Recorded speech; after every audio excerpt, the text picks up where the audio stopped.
Well, my fifth wheel is long overdue for a wash.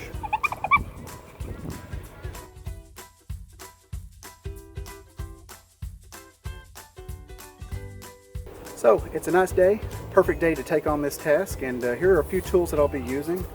I have a long telescopic pole here with a brush.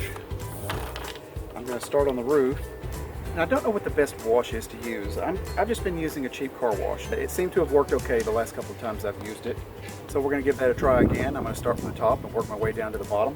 I've researched some of the best ways to clean your awning. Many of them seem to say the same thing, and that is to use some Dawn dish soap and to dilute it with water to a certain part. So I'm going to try that today. I'm going to dilute it down and put it into a spray bottle.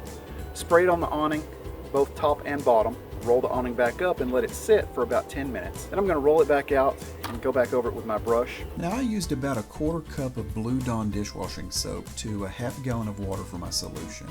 There are some videos out there that suggest using a little less soap, but this seemed to dilute the mixture well enough and it worked just fine for me. I filled up my spray bottle and had plenty of solution to cover both the top and bottom of my awning. I had all day to wash my fifth wheel, so I took my time and I did one side at a time. I started with the top and covered my awning with the solution, rolled my awning up for about 15 minutes as I cleaned other parts of my RV, and then I unrolled my awning and rinsed off the Dawn dishwashing solution.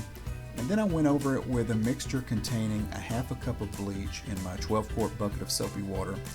And I used my soft bristle brush to scrub out the remaining spots on my awning, and it worked great. Afterwards, I repeated this process on the bottom of my awning. Now I do want to make it clear that I only use the bleach on my awning and not on the rest of my RV. For that, I just used a bucket of soapy water containing the car wash soap.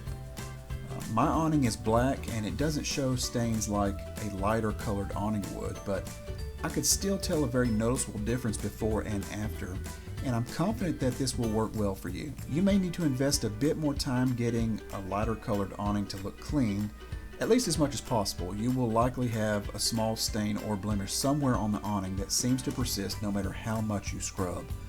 But I think you'll be pleasantly surprised at how good your awning will look after you're done. I want to thank you for watching this video, and I hope that you found this information to be useful. If you're not a subscriber, please hit that subscribe button, and don't forget to ring the bell for notifications and hit that like button also. Leave a comment below and tell us if you have any helpful tips for cleaning or maintaining your RV, and thanks again for watching.